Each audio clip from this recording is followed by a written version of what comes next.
Halo teman-teman semua, balik lagi bersama Story 3M dalam kelanjutan alur cerita manhwa yang berjudul Penyihir Jarak Dekat Terkuat. Baiklah, langsung saja kita masuk ke dalam alur ceritanya. Melanjutkan chapter sebelumnya, Luin telah memilih misi paling sulit, yaitu untuk mengintai atau mencari informasi terkait dengan pelindung yang berada di Sky Mountain.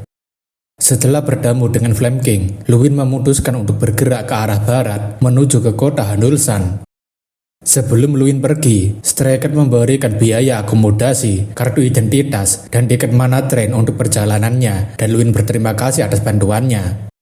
Stray Cat juga memberitahu jika waktu yang diberikan untuk menjalankan misi adalah 1 bulan, jadi ia berharap agar Luin tidak melewati tenggat waktu tersebut. Luin menanyakan apakah Stray Cat masih ingin mengatakan sesuatu padanya sebelum dirinya pergi, karena sepertinya dia masih memiliki beberapa pertanyaan.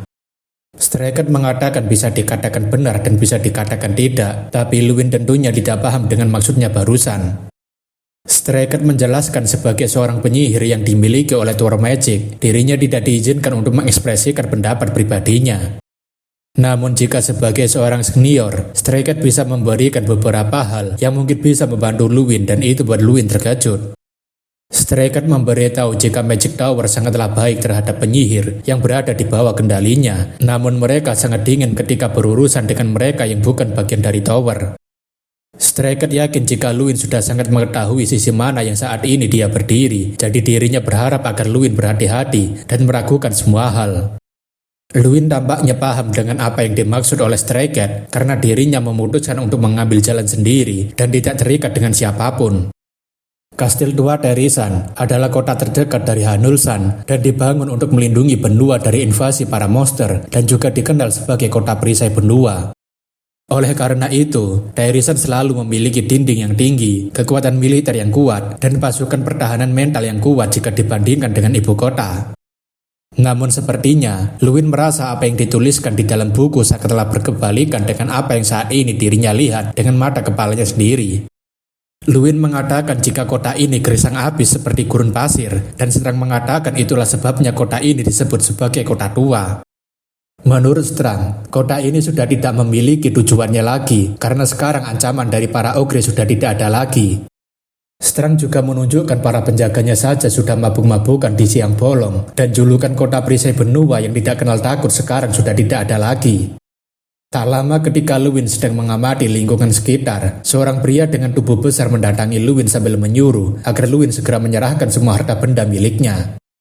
Namun tentu saja, pria bertubuh besar tidak akan bisa menandingi kekuatan Luin, dan pria bertubuh besar itu langsung dijungkir balikkan oleh Luin lalu ditinggal pergi. Tampaknya juga, kota itu benar-benar sudah kehilangan fungsi utamanya karena seorang penjaga kandang kuda malah tertidur di siang bolong dan membuat Luin harus membangunkannya sendiri.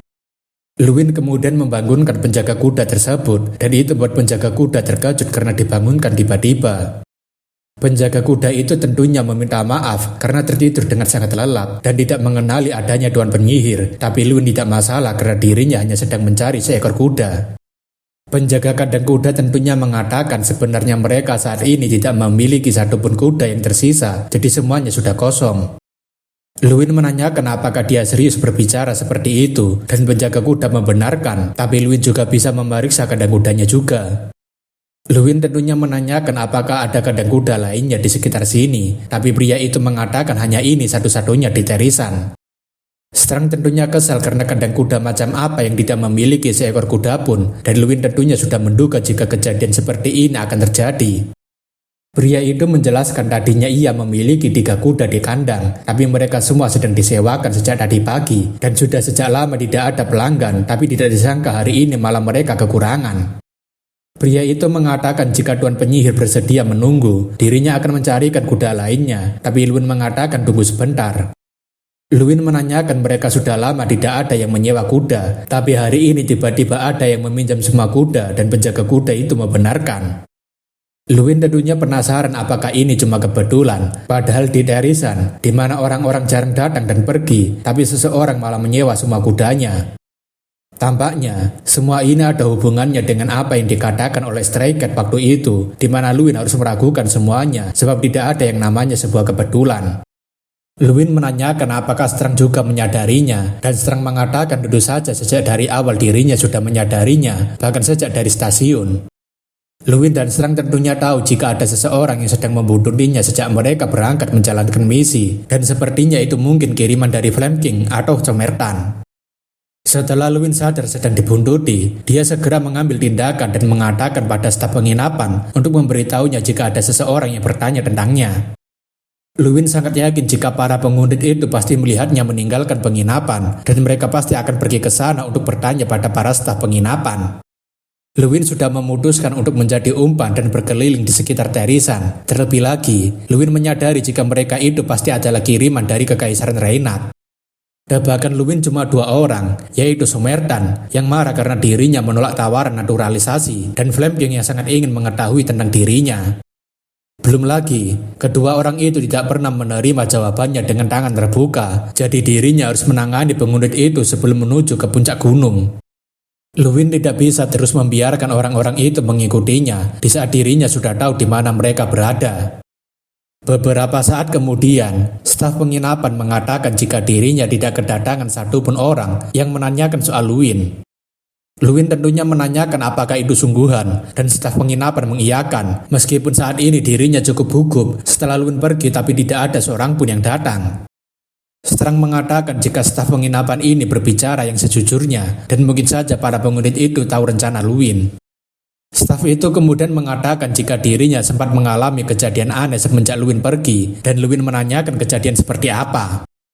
Staf penginapan menceritakan jika setelah Luwin pergi, dirinya tidak bisa mengingat apapun dalam waktu 3 detik, seperti ada sebuah celah di dalam ingatannya. Staf penginapan sudah berusaha keras mencoba untuk mengingat apa yang terjadi dalam 3 menit tersebut, namun dirinya tidak mengingat apapun sama sekali. Strang yakin jika itu adalah mind control, sebuah magic kelas 6 yang memasuki dan mengontrol pikiran lawan, sehingga lawan yang dikontrol kehilangan semua ingatan saat kejadian tersebut, dan sang pengontrol bisa mencuri ingatan lawannya. Luwin merasa jika tergelincir mereka lebih kuat daripada perkiraannya, dan jika mereka mencuri ingatan seseorang, mereka pasti sadar telah diketahui. Setelah masuk ke dalam kamarnya, Luwin melihat ada sebuah surat yang ditempelkan di dinding tempat tidurnya. Isi surat tersebut bertuliskan mereka tidak ingin mengancam keselamatannya, jadi mereka ingin agar Luwin tidak membuang waktu untuk mencari mereka dan melanjutkan saja misinya. Luwin tentunya kesal karena mereka menyelinap ke kamarnya dan meninggalkan sebuah pesan untuk memberitahunya agar tidak khawatir. Luwin tentunya merasa jika surat tersebut lebih seperti sebuah ancaman dan sebaiknya mereka melihat siapa yang sedang mencoba mempermainkan siapa. Setelah membaca surat tersebut, Luwin langsung melompat keluar jendela dan mencari tempat untuk menjebak para penguntit itu. Strang menanyakan apakah Luwin sudah memikirkan cara untuk mengejar mereka, dan Luwin mengatakan jika dirinya memiliki rencana. Setelah turun, Luwin langsung membuka minimap miliknya dan melihat jika ada 3 orang yang sedang mengikutinya dari belakang. Luwin tentunya senang karena penguntit itu benar-benar mengikutinya, jadi sebaiknya dirinya mencoba untuk mencari tahu siapa saja yang mengejarnya. Luwin sambil berlari mengatakan, "Ayo terus ikuti aku, dan kita lihat siapa yang akan menangkap siapa." Dengan cepat, Luwin berlari menghindari sihir yang mengikutinya, dan Luwin merasa jika dirinya sedang berlari untuk peringkat pertama dalam turnamen triathlon. Pemimpin penguntit itu mengatakan sepertinya junior mereka secara terang-terangan mengajak mereka bermain seperti ini, jadi tak akan mengasihkan jika mereka menolaknya. Kedua penguntit itu mengatakan agar mereka segera menangkapnya, namun jangan sampai membunuhnya, dan kedua penguntit itu langsung pergi mengejar Luwin. Luwin benar-benar senang karena para penguntit itu benar-benar mengikutinya, jadi sebaiknya dirinya mempersiapkan permainannya dengan matang. Karena Luwin yang berlari begitu cepat, para penguntit itu tampaknya harus kehilangan jejak Luwin, tapi mereka masih tahu jika Luwin masih berada di sekitar sini. Penguntit itu mengatakan jika jejak Sorcerer of Scream milik Luwin Ardell telah menghilang, padahal jejak tersebut sangat sulit untuk dihilangkan. Kedua penguntit mengatakan jika bocah itu masih belum menghilang, melainkan bocah itu telah menunggu mereka di sini. Penguntit lain tentunya menanyakan bagaimana bisa kedua mengetahuinya jika Luwin sedang menunggu mereka padahal ia tidak merasakan keberadaan siapapun. Namun bersamaan dengan itu, Luwin langsung melompat dari tempat persembunyiannya dan membuat para penguntit itu sangat terkejut dengan kemunculan Luwin yang mendadak. Sebagai salam pembuka kepada senior, Luwin langsung memberikan pukulan pembuka dan membuat penguntit itu langsung tidak sadarkan diri. Dengan cepat, Luwin langsung menargetkan penguntit berikutnya, tapi sepertinya penguntit itu langsung merapalkan sihir perlindungan untuk menghentikan pergerakan Luwin. Namun sayangnya, perisai penguntit itu dijala cukup kuat untuk menahan pukulan Luwin, dan penguntit itu langsung terkena pukulan hangat dari Luwin.